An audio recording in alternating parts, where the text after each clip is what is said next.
आता बघा तिसरा टप्पा राजकोषीय सुधारणा. तर राजकोषीय सुधारणामध्ये काय काय गोष्टी केल्या जातात. तर पहिली गोष्ट काय तर twin deficit twin balance deficit ह्याच्यामध्ये कन्सेप्ट दिलेले. ते कन्सेप्ट वरच्या साईडला लिहून घ्यायचे आपल्याला. आधी राजकोषीय चालना म्हणजे काय तर आपण तिकडे बघितलेलं आहे. ज्यावेळेस आपण सार्वजनिक वित्त बघत होतो, ज्यावेळेस अर्थव्यवस्था तेजीत असते त्यावेळेस आपण काय करतो, किंवा जास्त महागाई असते त्यावेळेस पैसा ओढून घेतो कॉन्ट्रॅक्शनरी.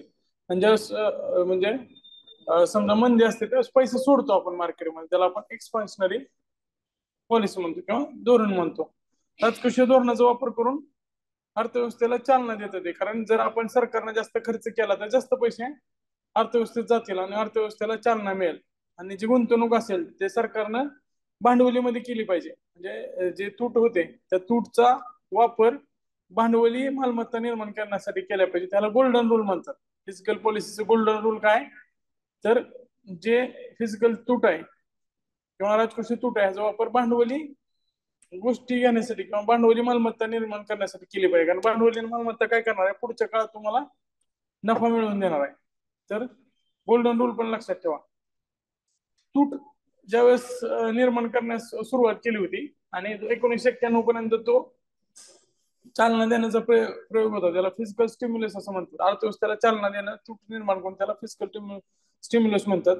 पुढच्या काळात मग सरकारवरचा कर्जाचा बोजा पण वाढत गेला होता आणि तूट पण वाढत गेली होती.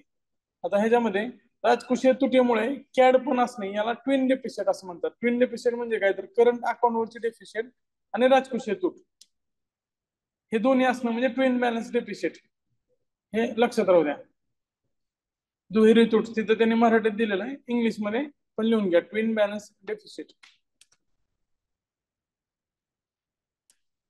किंवा ट्विन डेफिशिट. त्यानंतर राजकोषीय संकट. आता जर तूट जास्त वाढली, आता मागे आपण बघितलं होतं 8% पेक्षा जास्त तूट झाली होती आणि 91 मध्ये सरकारवरचा कर्जाचा बोजा वाढला होता. कारण राजकोषीय तूट हे कशाला जन्म देते परकीय किंवा अंतर्गत कर्ज. म्हणजे सरकारवरचा जो कर्ज आहे त्याला जन्म देते राजकोषीय तूट. आणि राजकोषीय तूट जर वाढली असेल तर कर्ज घेतलं आपण, कर्ज घेतल्यानंतर त्या कर्जावर व्याज द्यावा लागतोय. मग आपण मागे बघितलं होतं की 22% खर्च कशासाठी होत होता त्यावेळेस व्याज देण्यासाठीच व्हायचा. मग ती एक सायकल सुरू होते. म्हणजे तूट जास्त आहे त्यामुळे काय कर्ज काढावं लागतंय. मग कर्जाचं व्याज व्याज द्यावं लागतं आणि व्याज जास्त देण्यामुळे परत अजून तूट येते. मग ही सायकल तयार होते. मग या सायकल मधून जर बाहेर यायचं असेल तर मग मॅनेजमेंट करायला पाहिजे. त्याला आपण फिजिकल रिस्पॉन्सिबिलिटी आणि बजेट मॅनेजमेंट ऍक्ट आणून गोष्टी आपण बघितल्या होत्या. राजकोषीय तुटीमुळे काय होणार आहे सरकारवर व्याजाचा आणि कर्जाचा बोजा वाढणार आहे. त्यासोबतच खासगी गुंतवणूक कमी झाली तर जे इन्व्हेस्टमेंट आहे ते दुसऱ्या देशात जाते. आता समजा आपलं क्रिसी लिकरा सारख्या संस्था आहेत त्या रेटिंग करतात. प्रत्येक देशाचे रेटिंग असतात. जसं आता इस्रायलमध्ये युद्ध चालू झालं तर तिथल्या ज्या इन्व्हेस्टमेंट आहे ते दुसरीकडे चालले. त्याचा इफेक्ट डायरेक्ट शेअर मार्केटवर पण पडला होता. 300च्या आसपास त्यावेळेसचा निफ्टी खाली आला होता. तर क्राउडिंग इफेक्ट म्हणजे काय तर खासगी गुंतवणूक मंदावली किंवा दुसरीकडे जी प्रायव्हेट इन्व्हेस्टमेंट आहे तो दुसऱ्या देशात जाते, त्याला क्राउडिंग इफेक्ट म्हणतात. आणि व्याजदर जर कमी झाली तर चलनविषयक धोरणाला कमी वावर होतो. आता जी गुंतवणूक येते त्याला दोन कारण आहेत. जे परकीय गुंतवणूक येते किंवा खासगी गुंतवणूक येते, पहिलं काय असतं तर त्यांना व्याज चांगला भेटला पाहिजे. तुम्ही कुठल्याही बँकेत पैसे ठेवताना व्याज बघणार ना, जे व्याज जास्त देईल तिथं ठेवणार. पण दुसरी गोष्ट रिस्क पण महत्वाची आहे. तुम्ही संस्थेत किंवा प्रायव्हेट पतपेढ आहेत, प्रायव्हेट बँक आहेत, ते व्याज जास्त देतात मात्र तिथे रिस्क जास्त असते. तर हे गुंतवणुकीला सुद्धा त्याच गोष्टी विचारात घेतात. परकीय गुंतवणूक करताना काय पहिलं रिस्क आणि दुसरं व्याज. आता जर तुम्ही आफ्रिकेमधल्या देशात गुंतवणूक कराल तर तिथे 10-12% तुम्हाला व्याज भेटेल, पण अमेरिकेत केल्यावर 1-2% भेटेल. पण युएसए मध्ये इन्व्हेस्टमेंट केली तर ती सेफ आहे, तिकडची इन्व्हेस्टमेंट सेफ नाही. हा विजय केळकर अशा FRBM ला 3 कार्यगट होते. पहिल्या दोनदा विजय केळकर होते, परत त्यानंतर पुढं NK सिंगचा होता. त्यानंतर आता जी कॅड आहे ना करंट अकाउंट डेफिशिट आहे, हे भरून काढण्यासाठी आपण मग FDI ला परत चालना देतो किंवा मग परकीय खर्चांना उचल करतो. आणि जर या गोष्टी एकाच वेळेस झाल्या, जर समजा तुमची तूट पण वाढली, परकीय कर्ज पण वाढलं आणि करंट अकाउंट डेफिसिट पण वाढले, तर मग काय होतं ते मॅक्रो इकॉनॉमिक क्रायसिस सेकंड आलं. तूट पण जास्त आहे, महागाई पण जास्त आहे, त्यानंतर तुमच्या करंट अकाउंटवर पण डेफिसिट होते, त्याला आपण अॅक्यूट मॅक्रो इकॉनॉमिक क्रायसिस म्हणतो ते कधी झालं होतं 1991 मध्ये झालं होतं. सर्व बाजूनं अर्थव्यवस्था अडचणीत आली होती. आता त्याच्या आधी 1991 पर्यंत सरकारचा खर्च वाढत गेला होता. विमल जालना त्याला खर्चाचा विस्फोट म्हणला होता. तर ते एक्सपेंडिचर एक्सप्लोजन ही संकल्पना विमल जालना वापरलेली हे महत्वाचं आहे. आता जे सार्वजनिक खर्च वाढते ते पूर्ण करण्यासाठी मग काय केलं जाईल, कर्ज घेतले जातील. आता कर्ज घेताना मी मागे सांगितलं तुम्हाला, अंतर्गत कर्ज जर घेतले आपण तर देशातली बचत ती कर्जामध्ये वापरली जाते आणि इन्व्हेस्टमेंटवर त्याचा परिणाम होतो. ती बचत जी सेव्हिंग आहे लोकांनी ठेवलेली ती जर सरकारने घेतली कर्जाच्या स्वरूपात तर त्या उद्योगाला मिळणारा पैसा कमी होणार आहे ना, इन्व्हेस्टमेंट कमी होते. जर अंतर्गत कर्ज जर जास्त घेतली तर इन्व्हेस्टमेंट कमी होते. समजतंय का? सार्वजनिक खर्चावर म्हणजे जर परकीय कर्जाचा जर विचार केला तर परकीय कर्जाचं जे प्रमाण होतं ते आता वाढत गेलेलं आहे.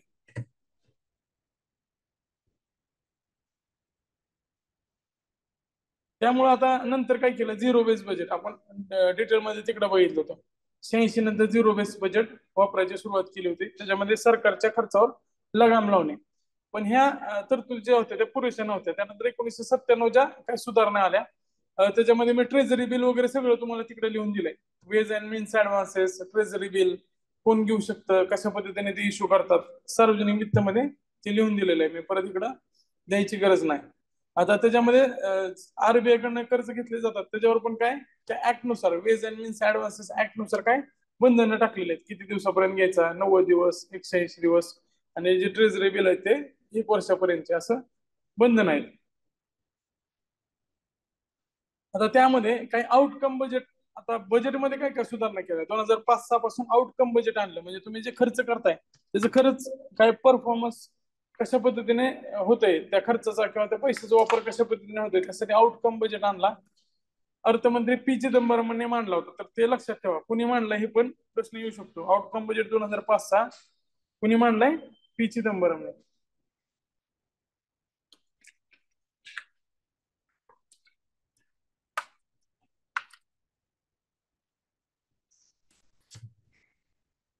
आता राजकोषीय सुधारणाचा दुसरा जो टप्पा आहे तो 2003 मध्ये सुरू झाला. कारण ह्याच्यामध्ये कायदा आला होता, FRBM कायदा 2003 लागू झाला जुलै 2004 मध्ये, आणि रूल पण 2004 मध्ये आलेले. 1991 ला आपण धडा घेतला होता की जो आपला क्रायसिस झालं होतं ते कशामुळे झालं होतं, तुटीमुळे झालं होतं, आणि कॅर सुद्धा वाढलं होतं. त्यामुळे त्या संकटात भर पडली होती. त्यामुळे आपण काही गाईडलाईन्स दिल्या. तर दुसऱ्या टप्प्यामध्ये काय ठरवलं तर पहिली गोष्ट ह्याच्यावर प्रश्न आलेला आहे, काय केलं पाहिजे, राजकोषीय तूट कमी ठेवली पाहिजे. सरांनी दिले पुस्तकात ते पॉईंट व्हायचे. नंतर कॅड आटोक्यात आणली पाहिजे. आता तुम्हाला ह्या सारख्या सारख्या गोष्टी ऐकून समजलंच असेल. त्यानंतर कमी राजकोषीय तुटीमुळे दीर्घकाळात वृद्धी होते. म्हणजे काय, तुम्ही तूट जर 3% ठेवली तर ओके, महागाई जसं 0 ते 3% असली तर ओके, त्याच्याने चालना मिळते. पण ती जर तूट 5%च्या वर गेली, 8-9% झाली, तर मग त्याच्यामुळे काय होईल, क्रायसिस होईल. कर्ज घ्यावं लागेल आणि कर्जाचं व्याज वाढेल, मग परत अजून तूट वाढेल. हे जे सायकल आहे या सायकल मध्ये अर्थव्यवस्था अडकून जाईल.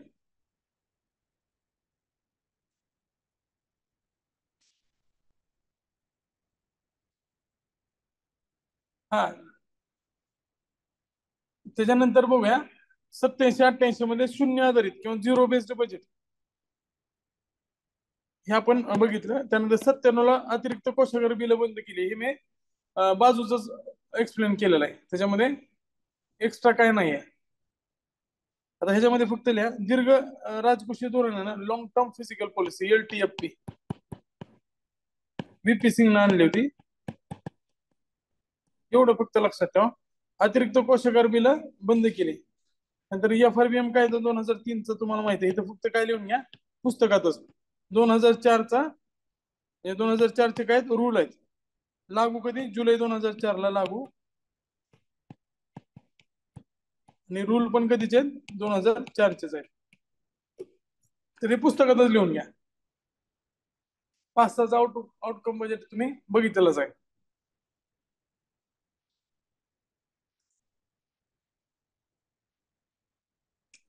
जसं महागाईचं बघितलं होतं की महागाईचा दर हा 0 ते 3% पर्यंत असला तर ते महागाईला तो दर अर्थव्यवस्थेला चालना देणार असतो. तसंच तूट 3% पर्यंत असली तर ओके असते. IMF पण काय सांगताय तर तूट ते 0 ते 3% पर्यंत, तो त्याच्या आत असल्यावर राजकोषीय संकटापासून वाचता येते. त्याचा काय निगेटिव्ह इफेक्ट अर्थव्यवस्थेवर होत नाही. आता त्या प्रश्न आयोग पण विचारू शकतं की IMF नुसार कितीपर्यंत तूट असली पाहिजे, तर ते 0 ते 3% ओके. त्यानंतर राजकोषीय दृढीकरणासाठी काही इतर उपाय पण योजावे लागतात. त्यामध्ये समजा तुम्हाला तूट कमी करायची असेल तर त्यासाठी पहिली गोष्ट काय, तर तुमचं उत्पन्न वाढवा. उत्पन्न वाढवायचं असेल तर सरकार काय करणार आहे, तर रेव्हेन्यू अग्युपेटेशन म्हणजे महसूल वर्धन करेल. आणि दुसरं म्हणजे काय, तर खर्च सुधारीकरण. कारण खर्च आणि महसूल ह्याच्यामध्ये जर इम्बॅलन्स झाला तरच तूट येणार आहे. त्यामुळे तुम्ही पहिल्यांदा तुमचा जो उत्पन्न आहे ते वाढवा, म्हणजेच काय करा, रेव्हेन्यू अग्युमेंटेशन करा. आणि दुसरं काय, तर एक्सपेंडिचर जो होतोय त्याचं रॅशनलायझेशन करा. ह्याच्यावर जर तुम्ही कंट्रोल ठेवला तर मग तूट येणार नाही. तर ह्याच्यावर आयोगानं 2-3 वेळा प्रश्न विचारलेला आहे. आता जर तुम्हाला रेव्हेन्यू अग्युमेंटेशन करायचं असेल तर त्या बाजूला काम करण्यासाठी सरकारला काय करावं लागेल, टॅक्स रिफॉर्म्स आणावे लागतील. त्यासोबतच जर सरकारच्या तिजोरीत अजून दुसऱ्या मार्गाने पैसे टाकताना कसं टाकू शकतो आपण, डिसइन्व्हेस्टमेंट करून. बरोबर आहे का? डिसइन्व्हेस्टमेंट करून जो पैसे येणार आहेत ते सुद्धा त्यामध्ये टाकू शकतो. जसं आता घरामध्ये पैसे कमी असल्यावर घरातलं सोनं आपण विकतो, तसं सरकार काय करणार, सरकारच्या तिजोरीत कंपन्या आहेत, त्या कंपन्या विकणार आणि त्या पैसा तूट भरून काढण्यासाठी वापरणार. त्यानंतर खर्चाचं सुसूत्रीकरण करण्यासाठी मग FRBM सारखे ऍक्ट आहेत. आता FRBM 2003 5 जुलै 2004 पासून लागू. ही तारीख महत्वाची आहे, भविष्यात त्याच्यावर 100% प्रश्न येणार आहे. आतापर्यंत नाही आला. 5 जुलै 2004 ला लागू, वर्षावर आलाय पण तारखेवर पण येऊ शकतो. 5 जुलै 2004 ला लागू. हा जो कायदा आहे ना, ना सगळ्या पुढच्या गोष्टी बदलल्या. म्हणजे आपली तूट जी आटोक्यात आलेली आहे ती FRBM मुळेच आलेली आहे. आता बरेच प्रश्न विचारलेले आहेत आयोगाने ह्याच्या आधी सुद्धा. आता हा जो कायदा आहे त्याचं वैशिष्ट्य काय किंवा कशासाठी आहे, तर पारदर्शक राजकोषीय व्यवस्थापन म्हणजे नावातच आहे त्याच्या, physical responsibility and management act. त्यासोबत शासकीय कर्जाचे ते व्यवस्थापन करतं नावानुसार, प्रुडेन्शियल डेप्ट मॅनेजमेंट. त्यासोबतच भविष्यातले जे कर्ज पातळी आहे ती कमी पातळीवर राहावं, कर्ज जास्त घेऊ नये. आणि त्यासाठी ते लिगल रिस्ट्रिक्शन्स आहेत ते गव्हर्नमेंटवर टाकतं, वैधानिक बंधनं टाकतं. कारण तो कायदा आहे, कायदेशीर निर्बंध सरकारवर येतात. त्यामुळे काय होईल, जर निर्बंध असतील तर तूट जास्त वाढणार नाही.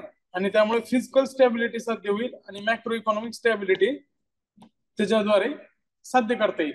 म्हणजे जे सरकार असेल ते लोकानुनयाचं धोरण वापरतोय. म्हणजे आता बघा MP चं इलेक्शन आहे, तर त्यांनी मोठ्या मोठ्या घोषणा केलेल्या आहेत. म्हणजे 5वी पासून सगळ्यांना शिष्यवृत्ती देणार आहेत. मुलीचं लग्न जर असेल तर 1 तोळा सोनं देणार आहे. 10 किती 60,000 रुपये त्यासाठी ते खर्च होतील. त्यानंतर परत त्यांनी IPL ची टीम सुद्धा सांगितलेली आहे, कर्जमाफी सांगितलेली आहे. आता सरकारचं काम काय असतं, तर लोकांना खुश करायचं. पण ह्याच्यामध्ये जर त्यांचं बजेटचं तूट वगैरे वाढत असेल तर त्याला काहीतरी लगाम पाहिजे, त्यासाठी FRBM काम करतं. वीज सुद्धा स्वस्तात किंवा काही शेतीसाठी वीज सुद्धा मोफत देणार आहे ते. आता अर्थसंकल्प आणि अनुदानाच्या मागणीसोबत 3 जे विवरणपत्र आहेत ते संसदेत मांडणं अनिवार्य करण्यात आलेलं आहे. त्यात काय, फिजिकल पॉलिसी स्ट्रॅटेजी स्टेटमेंट. आता या गोष्टीवर प्रश्न आलेला आहे. मध्यावधी राजकोषीय म्हणजे medium term physical policy statement. आता हे मी परत सांगतो तुम्हाला कसं लक्षात ठेवायचं. मॅक्रो इकॉनॉमिक्स फ्रेमवर्क स्टेटमेंट आणि दुसरं काय, मीडियम टर्म एक्सपेंडिचर फ्रेमवर्क. आता फिजिकल पॉलिसीचे काय, कुठे कुठे येते, 2 ठिकाणी येते फिजिकल पॉलिसी, आणि फ्रेमवर्क 1 ठिकाणी. फिजिकल पॉलिसीची काय, स्ट्रॅटर्जी आणि मीडियम टर्म.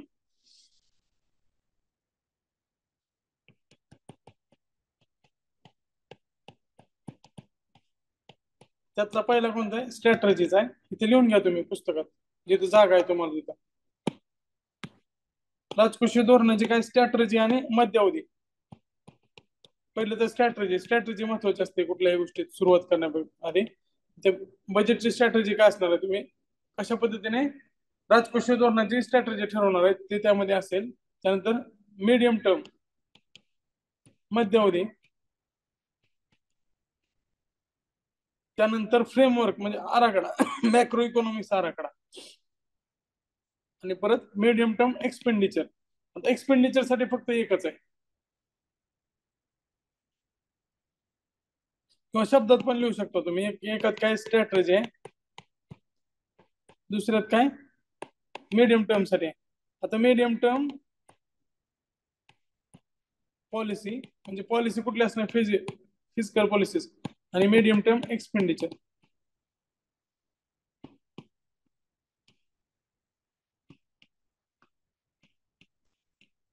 आणि सगळ्यात शेवटी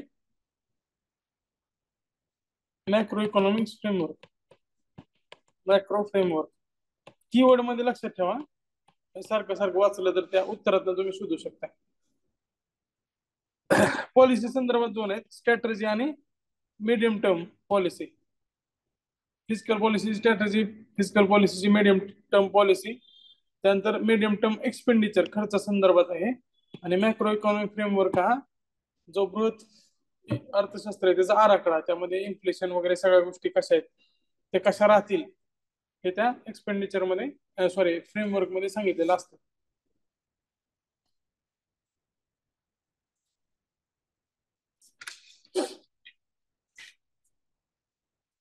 आता 3 FRVM कार्यगट आहेत. आता हे सगळं जर तुम्ही बघितलं तर डायरेक्ट लक्षात ठेवणं गरजेचं आहे. पहिले जे होतं ते विजय केळकर यांच्या नावाने किंवा ते स्वतः अध्यक्ष होते. लक्ष किंवा आधिक्य किती झालं हे फक्त तक्ता तुम्हाला पाठ करायचं आहे. तक्त्यामधलं सगळं पाठ नाही झालं तर एंड फक्त लक्षात ठेवा. 3 फक्त लिहून देतो, हे तर तुम्हाला पाठ करायचेच आहेत. हे तक्ता फक्त ऑब्झर्व करा, हा तक्त्यामधले आखल्या ऑब्झर्व करा. आणि जे पाठ करायचंय ते तुम्हाला सारखं सारखं वाचायचंय ते तुम्हाला इथे लिहून देतो. पहिला FRVM पुस्तकात लिहून घ्या, जिथं ते आहे वरच्या साईडला लिहून घ्या. पहिला FRVM, दुसरा FRVM,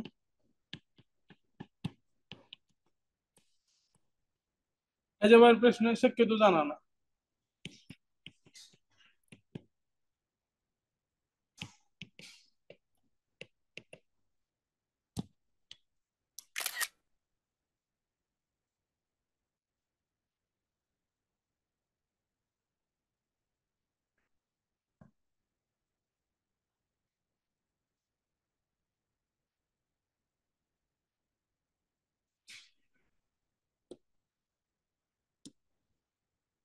तर पहिला FRVM कधीचा होता? 2003-4. 2003-4चा होता. त्यानंतर दुसरा 2012चा होता आणि तिसरा 2016चा होता. आता हे कोणाच्या अध्यक्षतेखाली होते? तर हे दोन्ही जे होते ते केळकर, आणि तिसरा जो होता तो NK सिंग.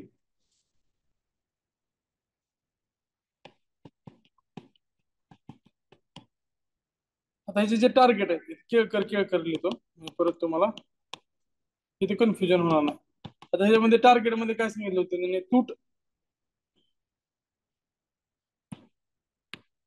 तूटचे बायफर्केशन आहेत. म्हणजे तूट मध्ये दोन टाईपचे तूट असतात, एक असतं भांडवली तूट आणि एक असतं महसुली तूट. आता हे राजकोषीय तूट आणि परत महसुली तूट. राजकोषीय तुटीचं लिमिट किती सांगितलं होतं त्यानं? किती सांगितलं होतं? 2.8. लक्ष किती सांगितलं होतं? 2.8. आणि महसुली तूट किती पर्यंत आलायचे? 0.2% प्लस मध्ये. तिथं तूट आहे ना 2.8, ही प्लस 0.2 म्हणजे काय? तर प्लस मध्ये म्हणजेच काय? आधिक्य.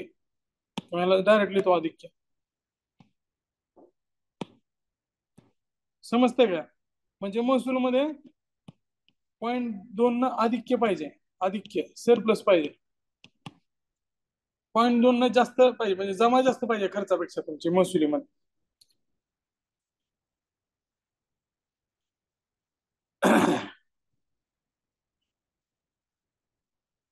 हा 15 परत झाले ते 15 फायनान्स कमिशनचे अध्यक्ष म्हणून त्याची परत नियुक्ती झाली होती. केळकर काय म्हणतात तर तूट 3.9% पर्यंत असले पाहिजे.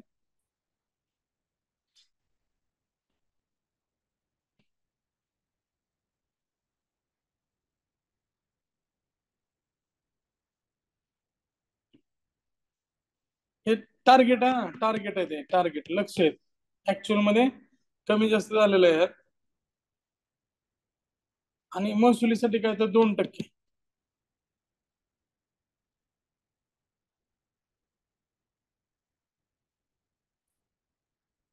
तर इन केसिंग ना वेगवेगळ्या गोष्टी सांगितलेल्या आहेत. इन केसिंगचं जे तूट आहे ते 3% प्लस मायनस 0.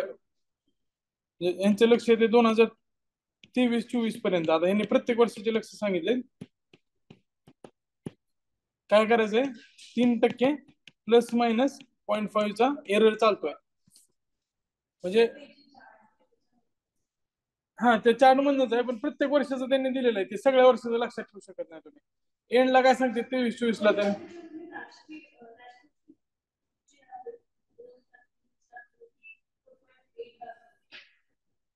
कुठं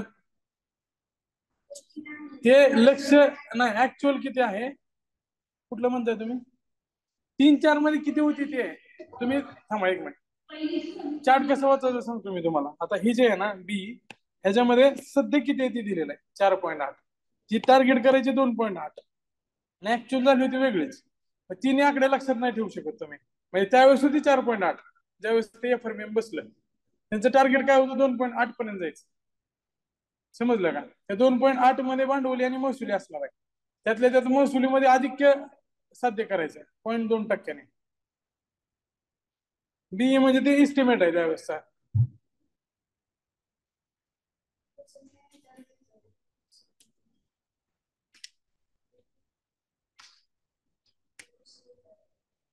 हा ते पीओक्यूला विचारलेले आहेत आणि ह्याच्या बाहेर जात नाही बऱ्यापैकी प्रश्न.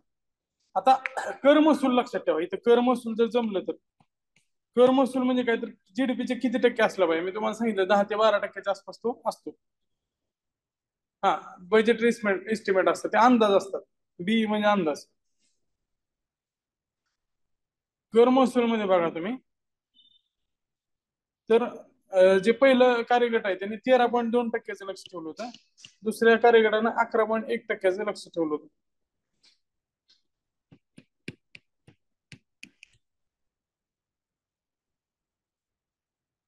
इन केसिंग परत अजून खर्चावर पण लगाम सांगितलं की 60% जीडीपीचा खर्च असला पाहिजे, 40% केंद्र आणि 20% राज्याचा खर्च असला पाहिजे. आता यांनी बऱ्याच गोष्टीचा विचार केला इन केसिंग ना, कारण 2008 ची मंदी येऊन गेली होती. आतापर्यंत आपण टेक्निकली विचार करत नव्हतो, फक्त थेरोटिकली विचार करत होतो. 2008 ची मंदी आल्यानंतर तूट राखणं म्हणजे तूट कमी करणं शक्य नव्हतं, कारण मंदी जर आली तर आपल्याला तूट वाढवावी लागणार नाही, तर अर्थव्यवस्था परत संकटात येईल. त्यामुळे मग सरकारनं काय केलं, तूटचं जो निर्बंध आहे ते सैल केले आणि जास्त तूट झाली तरी चालेल. त्यामुळे एफआरबीएम मधनं रिलॅक्सेशन मिळालं. त्या गोष्टीचा विचार एनकेसिंगनं परत केला. एनकेसिंगनं काय सांगितलं की नैसर्गिक परिस्थिती जर असेल, हा कर महसूल टार्गेट जीडीपीच्या तुलनेने ते दिले नाही 13.2 आणि 11.1. तर त्यांनी काय सांगितलं की जर अशी काय परिस्थिती नसेल तर मग ह्या गोष्टी टार्गेट अचीव करता येईल. मात्र जर नैसर्गिक आपत्ती आली तर मग यातनं सूट मिळू शकते. आता भारताची राजकोषीय वाटचाल जर बघितली तर ते तक्ता आहे ते बघा तुम्ही. आता 90-91 जर आपण 80-81 पासून जर बघितलं तर 90-91 किती होती ती 8.4% होती तूट. मात्र कोविडच्या काळात, आता हे जो तक्ता आहे, सॉरी राज्याचे कायदे थोडे एफआरबीएम ते बघून घ्या. एफआरबीएम कायदा करणारे महाराष्ट्र पहिलं राज्य होतं, त्यानंतर कर्नाटक, केरळ, तामिळनाडू वगैरे हे दिलेलं आहे. आपण मागं बघितलेलं आहे. हे लक्षात तिथंच लक्षात ठेवा. इथं परत अजून डबल जर दिलं असलं तरी पण त्या सार्वजनिक वित्त त्या टॉपिक मध्येच बघा. आता मी काय सांगतोय, तर तो जो तक्ता आहे असा तुमच्या ह्याच्यामध्ये दिलेला आहे, केंद्राची राजकोषीय तूट, त्याच्यामध्ये जे महत्वाचे आकडे आहेत त्याला तुम्ही हायलाइट करायचंय. 90-91 मध्ये किती दाखवतंय ते 8.4% दाखवते, बरोबर आहे. 8.3 पॉईंट समथिंग होतं, त्याला त्यांनी राऊंड फिगर करताना 8.4% केलंय. त्याच्यानंतर बघा 2007-8 मध्ये आपण एफआरबीएमचा इफेक्ट होता आणि त्याच्यामध्ये टार्गेट जो वर्ष होता त्याच्या आधीच आपण 2.5% पर्यंत म्हणजे लोएस्ट अचीव केलेले मागच्या 20 वर्षातले, बरोबर आहे का 2007-8 मध्ये.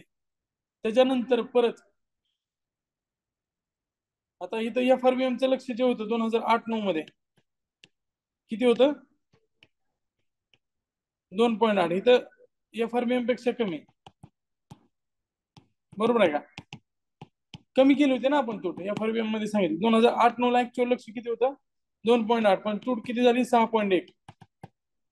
लक्ष किती होतं 2.8. आता इथं अचानक का वाढली की तर यावेळेस लेमन ब्रदर्सचं क्रायसिस आलं होतं आणि रिसेशन आलं होतं, त्यामुळे इथं आपण सवलत घेतली. त्यानंतर 14-15ला 2014-15 तिथं बघा वरच्या साईडला तुम्ही लिहून घ्या 4.1% होती. लक्ष किती होतं इथं वरच्या साईडला लक्ष किती होतं त्यावेळेस 3.9 होतं. जवळपास गेलोय आपण, बरोबर आहे का? तिथंच तुम्ही लक्षात ठेवा. लक्ष 2.8 लिहा तिथं FRBM1 असं टाका. मग तुम्हाला डबल आकडे पाठ करायची गरज नाही. हे चार्ट आहे ना डोक्यात फिट होतात त्याच्यापेक्षा. FRBM1 न 2008-9 मध्ये लक्ष किती सांगितलं होतं? 1 न किती सांगितलं होतं? 2.8 सांगितलं होतं. 6.1 का झालं? लेमन ब्रदर्सच्या क्रायसिस. मागच्या वर्षी तर आपण त्याच्यापेक्षा कमी गेलो होतो, मात्र लेमन ब्रदर्स क्रायसिस आणि अमेरिकेच्या रिसेशन मुळे ते 6.1% झाले. त्यानंतर जे 2008-9 आहे ते आपण बघितलं. 2014-15 हे FRBM2 साठीच. FRBM2 चं लक्ष किती होतं? 3.9 होतं, तर झाली किती 4.1, म्हणजे जवळपास गेले. 0.2चा फक्त फरक होता. त्यानंतर अजून त्याच्यामध्ये कोविडचं लिहून घ्या. कोविड आहेच दिलेलं तिथं. कोविड मध्ये किती तूट होती?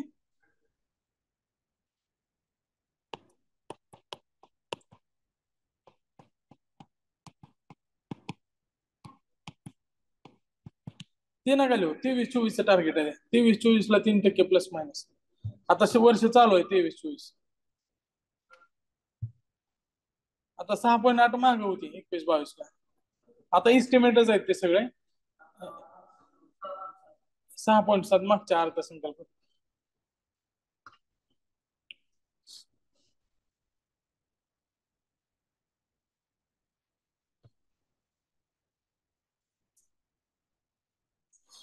आता त्यानंतर बघा खाली इतर सुधारणामध्ये पुस्तकातच दिलेलं आहे. त्याच्यामध्ये 9वी आणि 10वी वित्त आयोगाच्या शिफारसी विचारात घेऊन लोकलेखा, सार्वजनिक लोकलेखा जे आहे त्याच्या अंतर्गत कर्ज परतफेड हमी निधी गॅरंटी रिडम्पशन फंड उभारण्यात आलाय, जेणेकरून जे PSU आहेत, पब्लिक सेक्टर अंडरटेकिंग, त्यांनी घेतलेल्या कर्जांना हमी देता येईल. 292 नुसार केंद्र आणि 293 नुसार राज्य कर्ज घेऊ शकतं. नंतर खर्च सुधारणा आयोग ह्याच्यावर प्रश्न आलेला आहे. दोन्ही आयोग वरच्या साईडला लिहून घ्या. मागच्या वर्षी प्रश्न आलेला आहे. पुस्तकाच्या वर जागा आहे ना तिथे लिहून घ्या खर्च सुधारणा आयोग. हे दिलेलंच आहे पुस्तकात, पण तरी मी लिहायला सांगतोय तुम्हाला वरच्या साईडला.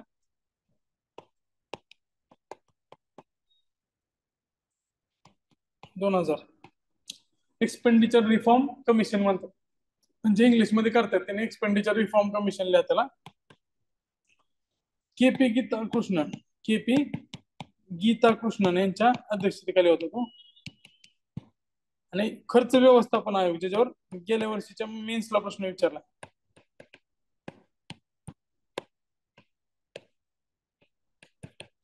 बजेट मॅनेजमेंट कमिशन हे कधीच 2014च. त्याचे अध्यक्ष होते विमल जालान. खर्चाचा विस्फोट त्याच्या आधी म्हणजे आपण बघितलं की विमल जालान एक्सपेंडिचर एक्सप्लोजन असं म्हटलं होतं 90-91 मध्ये जो खर्च झाला होता.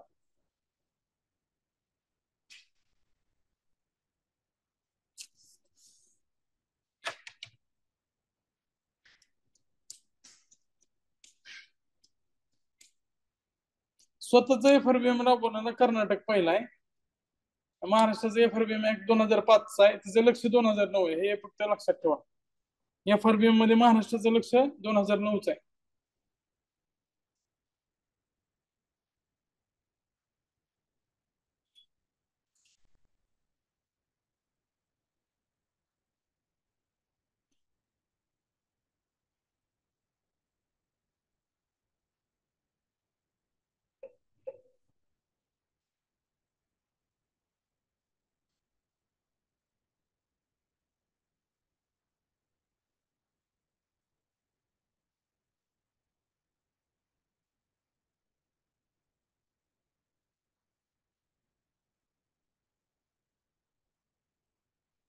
तर ह्यामध्ये बघा महाराष्ट्र राज्याच्या FRBM कायद्यामध्ये महाराष्ट्राने लक्षापेक्षा 1%ने ते साध्य केलेले. महाराष्ट्राचं लक्ष 3% होतं, आपण 2% पर्यंत आलो होतो, म्हणजे महाराष्ट्राने ते टार्गेट अचीव्ह केले. बाकी त्यात काय एवढं महत्वाचं नाहीये. तर डायरेक्ट आपण चलनविषयक सुधारणाकडे जाऊया.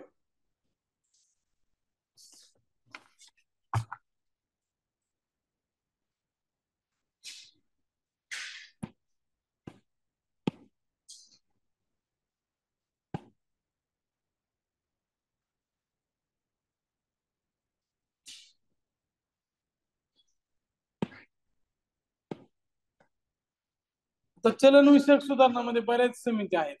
त्याच्यामध्ये नरसिंह समित्या, ज्या नरसिंह 2 समित्या आहेत त्या जास्त महत्वाच्या आहेत, नरसिंह 1 आणि नरसिंह 2. आता खर्च सुधारणा आयोग ते लिहून घेतलं आपण. खर्च व्यवस्थापन आयोग बघितला आतापर्यंत. खर्चाचं बघत होतो आपण, म्हणजे काय ते सगळं राजकोषीय धोरणासोबत बघत होतो. आता मॉनिटरी म्हणजे काय, तर ह्याचा जो इम्पॅक्ट आहे तो लगेच पडणार आहे. मॉनिटरी रिफॉर्मचा इम्पॅक्ट लगेच पडतो, कारण हे सगळे रिझर्व्ह बँकेकडनं बऱ्यापैकी अधिकार वापरले जातात. मॉनिटरीचे अधिकार बऱ्यापैकी कोण वापरतं, रिझर्व्ह बँक. तर सुकुमाई चक्रवर्ती समिती, आता सुकुमाई चक्रवर्तीची जी समिती आहे 1982 त्यांच्या अध्यक्षतेखाली भारतीय चलन यंत्रणा अभ्यासण्यासाठी, म्हणजे जे आपले करन्सी सिस्टीम आहे त्या अभ्यासण्यासाठी एक समिती स्थापन केली होती. त्यांनी वेगवेगळ्या शिफारसी केल्या होत्या. मात्र त्याच्या महत्वाची शिफारसी काय आहेत, तर पैशाचा पुरवठा मोडण्यासाठी M1 पेक्षा M3 जरा, म्हणजे काय, मनी सप्लाय.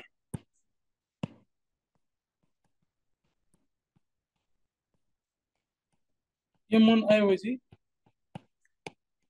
M3 वापरा. आपण सध्या M3 वापरतो. यांनी काय सांगितलं, सगळ्यात महत्वाचं M1 ऐवजी M3 वापरा.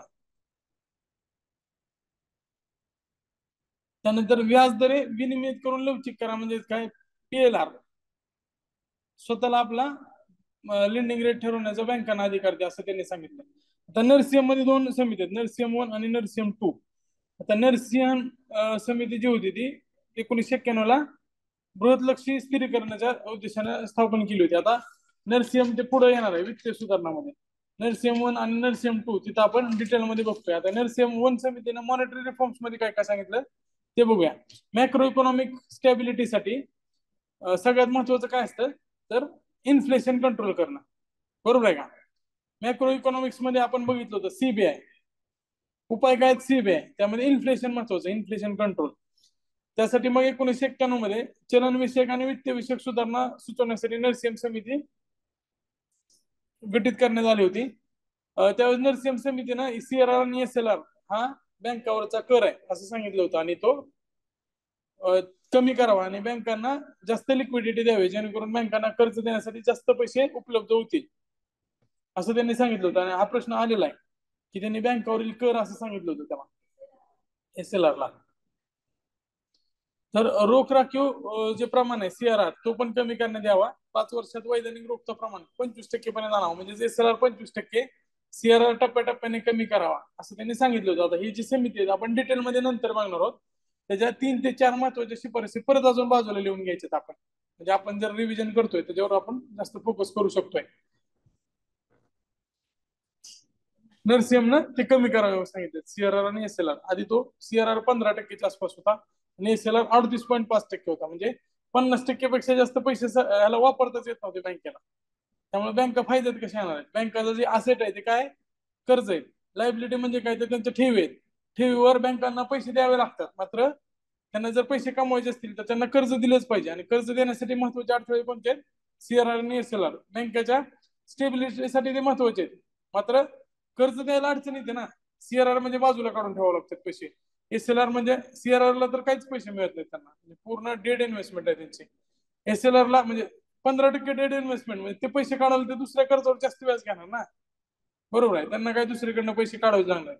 SLR 38% पेक्षा जास्त आहे म्हणल्यावर मग त्यांना कमी व्याज मिळणार. सोने वगैरे मध्ये त्यांना ठेवावं लागेल, किंवा सरकारी प्रतिभूती किंवा गव्हर्नमेंट बॉन्ड्स मध्ये. मग ते जर आपण मार्केटमध्ये पैसे आणले त्यापैकी बऱ्यापैकी, तर त्यांना तिकडनं व्याज चांगला मिळेल, लोकांना पण स्वस्त दरात कर्ज उपलब्ध होतील. त्यामुळे SLR आणि CRR हे दोन्ही गोष्टी कमी करायचं नरसिंह समितीने सांगितलं होतं. नंतर PLR म्हणजे प्रधान व्याजदर नियंत्रित करा असं सुद्धा त्यांनी सुकमाई चक्रवर्तींना सुद्धा सांगितलं होतं, आणि नरसिंह समितीनं सुद्धा सांगितलं होतं.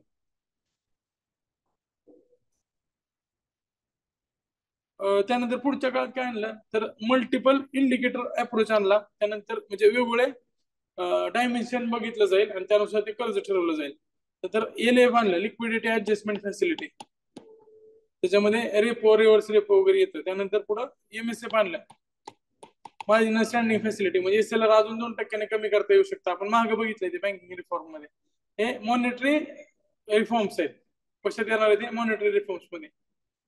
त्यानंतर पुढं वित्तीय क्षेत्र कायदा सुधारणा आयोग. आता वित्तीय क्षेत्र कायदा म्हणजे फायनान्शियल ज्या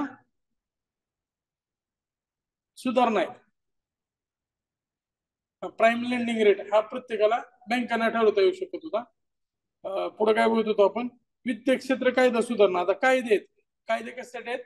तर फायनान्शियल सेक्टरसाठी जे कायदे आहेत त्याच्यामध्ये जर सुधारणा करायची असेल तर कायद्याचा तज्ञ माणूस पाहिजे. त्यामुळे वित्तीय क्षेत्र सुधारणा कायद्यामध्ये न्यायमूर्ती BN श्रीकृष्ण यांची नियुक्ती करण्यात आली होती. सर्वोच्च न्यायालयाचे माजी न्यायाधीश होते ते. त्याच्यावर सुद्धा प्रश्न येऊ शकतो किंवा तुम्ही इलिमिनेट करू शकताय.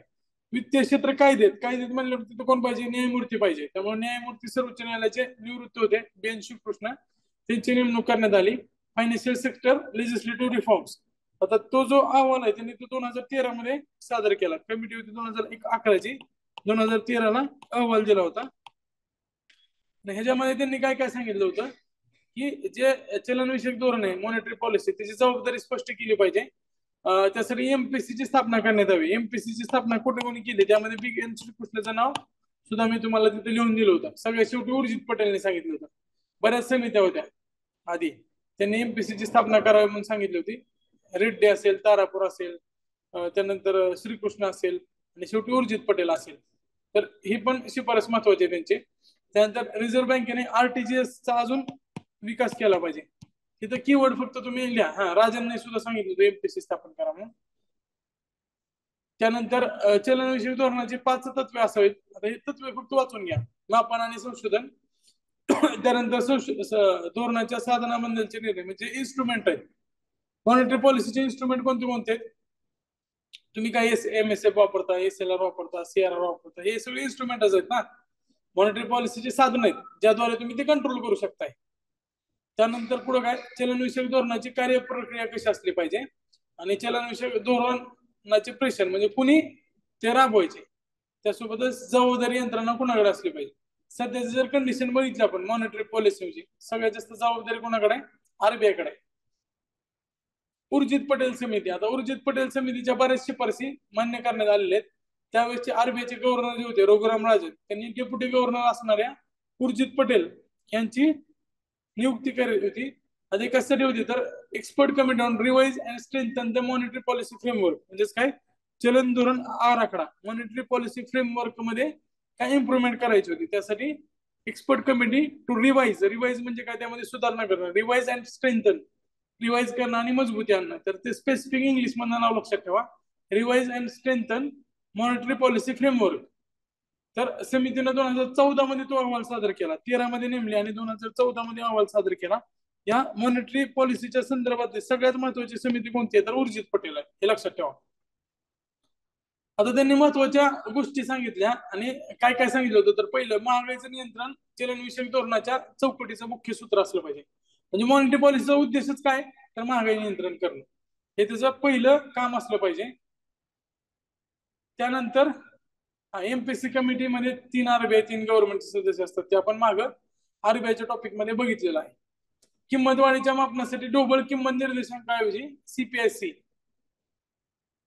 म्हणजे काय सांगितलं त्यांनी की आधी आपण WPI वापरत होतो, WPI ऐवजी CPIC घ्या.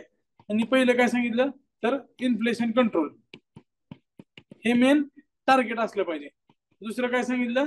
तर WPI आधी वापरतोय त्याच्याऐवजी काय वापरा? CPIC वापरा. 2014 पासून आपण हे वापरायला पण सुरुवात केली.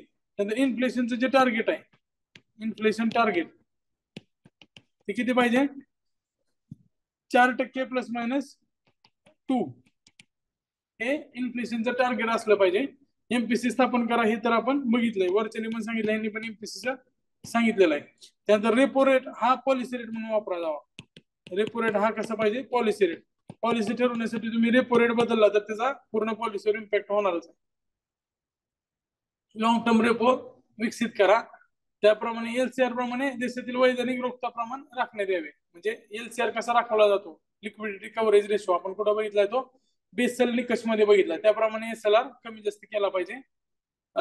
सरकारी कर्ज रोख्याची खरेदी विक्री हे व्याजदराच्या नियमनासाठी करू नये. आपण काय करतो, व्याजदर कंट्रोल करायचा असेल तर सरकार खरेदी विक्री करतो, म्हणजे व्याजदर कमी जास्त करायचं असेल सरकारला तर सरकारी कर्ज रोखी खरेदी विक्री करतो. त्याच्याऐवजी तुम्ही त्याच्यासाठी वापर करू नका. महागाई नियंत्रित आणण्यासाठी करू शकता. तेजी मंदी वर कंट्रोल आणण्यासाठी सरकार बॉन्ड विकत किंवा घेऊ शकतो किंवा विकू शकतो. आपण मागे बघितले ते.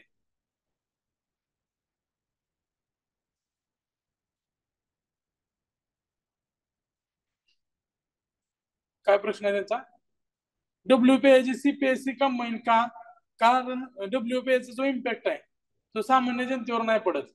कारण होलसेल प्राइस इंडेक्सचा रिफ्लेक्शन इंडस्ट्री मधनं परत ते कच्चा माल जास्त समावेश आहे WPI मध्ये. लोकांना लागणाऱ्या गोष्टी डायरेक्ट थेट कन्झ्युमरला लागणाऱ्या गोष्टी नाहीत. थेट कन्झ्युमरवर कुठला प्रभाव टाकणार आहे? CPIC म्हणजे CPI कंबाईन. आणि WPI मध्ये फक्त वस्तू आहेत, त्याच्यामध्ये वस्तू सेवा आहेत आणि डायरेक्ट कन्झ्युमरवर काय इम्पॅक्ट पडतो तो CPIC मध्ये कळतो. CPI रूल आणि वाटा जास्त आहे. अन्नधान्याचा वाटा WPI मध्ये कमी आहे, इकडे अन्नधान्याचा वाटा जास्त आहे आणि कन्झ्युमर गुड्स जास्त वापर तिथे केलेला आहे. सेवा पण आहेत, त्यामुळे CPIC चा वापर त्यांनी सांगितला होता.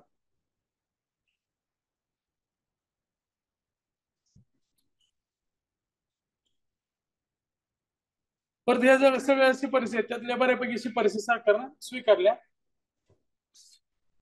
CPIC सुद्धा आता महागाईचा दर मोजण्यासाठीचा महत्वाचा इंडिकेटर म्हणून वापरला जातो.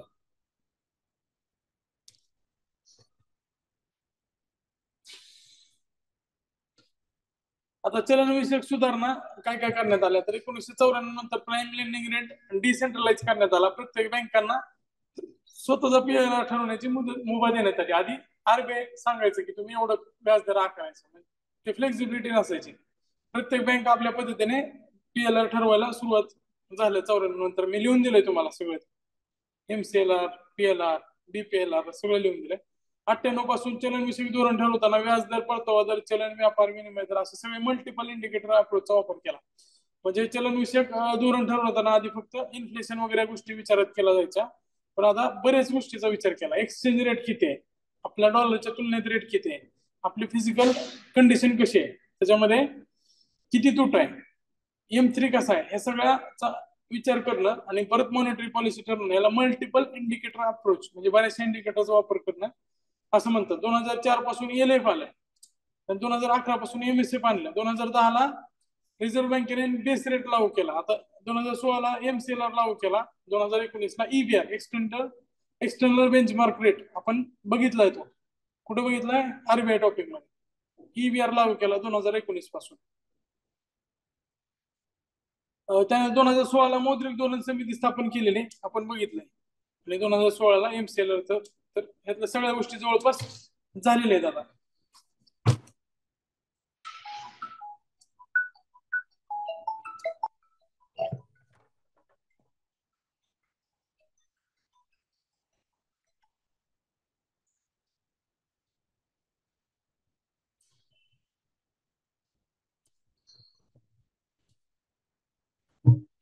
त्यानंतर पुढे बघा,